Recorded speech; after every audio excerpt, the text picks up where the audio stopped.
Hello guys, in this video I will show you how to search for funding opportunities in 17 Canada universities where IELTS is not mandatory. If this interests you, then keep watching.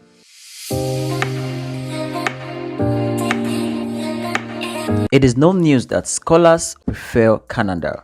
However, schooling in Canada can be really expensive and most universities require IELTS or TOEFL. Therefore, you have to look for a university that doesn't require IELTS or TOEFL and can also fund your studies. And guess what? That is where this video comes in. In this video, I am not just giving you a fish, but teaching you how to fish. We are going to learn how to look for funding opportunities in Canada universities that do not require IELTS or TOEFL. At this point, I will urge you to hit the like button to help our channel to grow, and also engage me with your questions or comments in the comment section. Also hit the subscribe button if you haven't done so, and turn on the bell notification so that you will be the first to get future opportunities like this. Lastly, do not forget to sign up for free on Grammarly with the first link in the description below to improve your letter of motivation writing.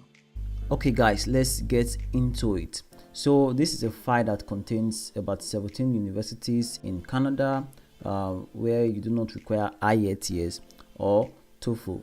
So a large part of the work has been done for you. All you need to do now is just to visit these links to the schools, and then you can get to see how to search for fundings. But first, we're also going to look at if IELTS or TOEFL is not actually required. So we're going to look at some of the schools. I won't be able to go through the 17. However, we're going to look at up to 3 of these universities and try to search for fundings. Another thing to note is to look for universities that do not have a big name, like University of Toronto. That's a big name. University of Manitoba is also a big name. So we want to look at those universities that do not really have a big name, because that would increase your chance because not a lot of people will be applying to those universities. So the very first university we'll be looking at is the University of Victoria. So what you need to do is to copy the link. I'll place a link to the entire file in the description below. You do not need to click away because I still have a lot of tips to share. So you need to copy this and then open it in a new tab.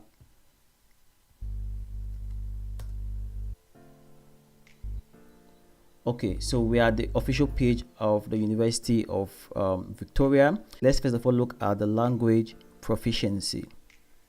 So if you go down, you can read through, but we're just going to look at this part which states that you have that is, you are exempted from this requirement, that is English proficiency, if you have a degree from a designated English speaking country. Then also if you have a degree from a recognized institution at which the language of instruction is English. So it means that if you can get a letter of English proficiency from your previous university, that will be sufficient. And also if you are from these countries, let's look at the designated English speaking countries. I'm just going to click on that, and if you are from these countries, you are also exempted from submitting IELTS or TOEFL or to prove your English proficiency. Okay, so these countries you can see right here, we have Nigeria, we have a lot of African countries, so just make sure your country is part of this list. Zimbabwe, Zambia, you see them right there. Okay, so let's go back to the first page. Okay, right here, right now we're going to try to search for fundings. So how do you search for fundings? So you just have to look at the website and you want to check for fundings. Sometimes they write it out there, or they write scholarship. You want to click on those, but I can see something related right here, finances. So I'm going to check what we have right here. We have funding on employment, so you want to go there and we can search for fundings right here, or check for fundings. So you can see right here we are already looking at some fundings at this university. So you can see every year the UVic awards $12 million to help fund graduate students through a combination of the UVic Fellowship and Award, teaching assistantship, and research assistantship. Most of our students receive external award and scholarship also. So let's look at what we have here. We have the UVic Award and Fellowship at the University of Victoria, and you can see the value of this. For masters, you have about $17,500 per year, and $20,000 per year for PhD. So the UVic Graduate Award is we also have 10,000. You want to look at the eligibility, you can see right here, domestic and international students are considered equally for funding. So you want to check through the eligibility to make sure that you fit perfectly before you apply. One thing you need to note is that these scholarships are really competitive, especially for Canada, and it is basically it is majorly based on merit. So if you have a very good record, academic record, that will play a very large role to get this scholarship. So there are other opportunities you can also explore on each of these universities. You might want to click on a few more links. You can also see here, explore a full list of graduate funding opportunities available at UVic. So you want to click on something like this. You're going to find it in these universities, and then you want to look through the list to get the different opportunities. So right here you can see at the left hand corner, you want to check out some external opportunities. So it's going to be similar in these universities. Some of these scholarships you do not need to apply. Once you apply for admission, you will be considered. Why some of the external scholarships you need to apply to them specifically. So you want to check through, you can see the values for this, and this is the Canadian Graduate Scholarship for Masters, and there's the value. You want to check through that and to know if you need to submit an application or not. So one good thing about this is that you can always make inquiries for a particular scholarship.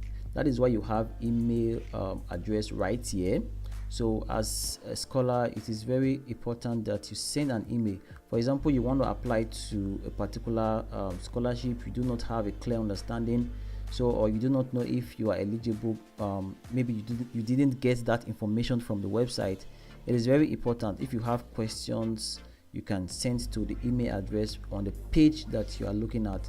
So if they have the right answers, definitely they are going to get back to you. So you can see right here, there are other scholarships opportunities that you can check out. You just have to open it up and see the eligibility, how to apply to these scholarships. If you have more questions, you want to look for the email address and send your questions right there. And you also have the Rhodes Scholarship and a lot of other scholarships. So this is a way to search for scholarships in these universities. We're also going to take a look at other universities. Let's go back to our list. The next university we are going to take a look at is the University of Windsor right here. So what you need to do is copy out the link and make sure you copy in the entire link, and then paste it on the new tab right here, and it's going to open through. Okay, here we are. So you can see admission requirement at the University of Windsor. Let's see the admission requirement in terms of English proficiency. So we're just going to come down here and look at the English proficiency examination score exemptions. So if you write here, if you want to come down here, you can see within the past 2 years you have completed a university degree at an institution where English was the primary language of instruction as indicated in the exemption list below. So this is the countries that are exempted. So you want to go through it and see. We have Ghana here, Gambia. So just make sure your country is part of this. So Nigeria is also here. So it means that you do not need to submit English proficiency examination scores An English proficiency letter from your university should be sufficient, and you can always communicate with the university. So let's look for funding. Just like the other university, you want to look at the menu and check through where you can find anything like funding. As you can see right here, we have funding. So I'm going to click on that. So it takes me to the scholarship page of this university. So you want to look through the different scholarships and read through scholarships and funding opportunities at this university. You're going to see everything right there.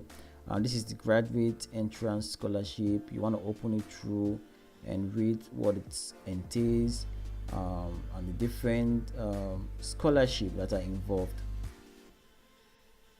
So there are other scholarships that you want to go through and learn more about these scholarships. You can also see the Windsor Canada graduate scholarship is also here.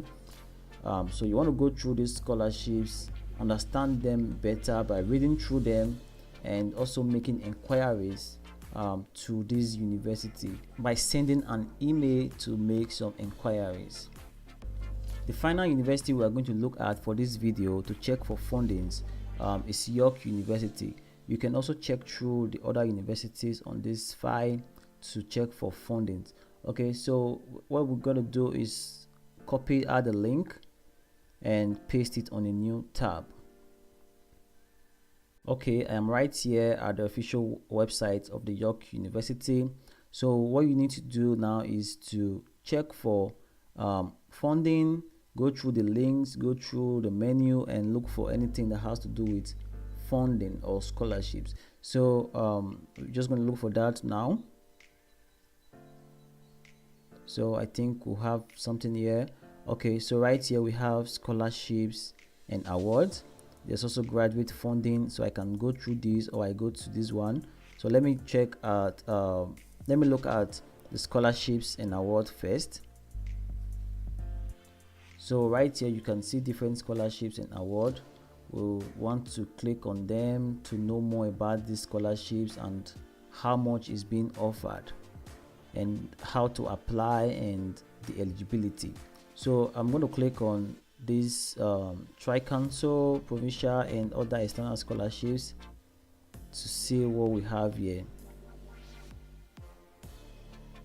Okay, there are other links here, how to apply and others.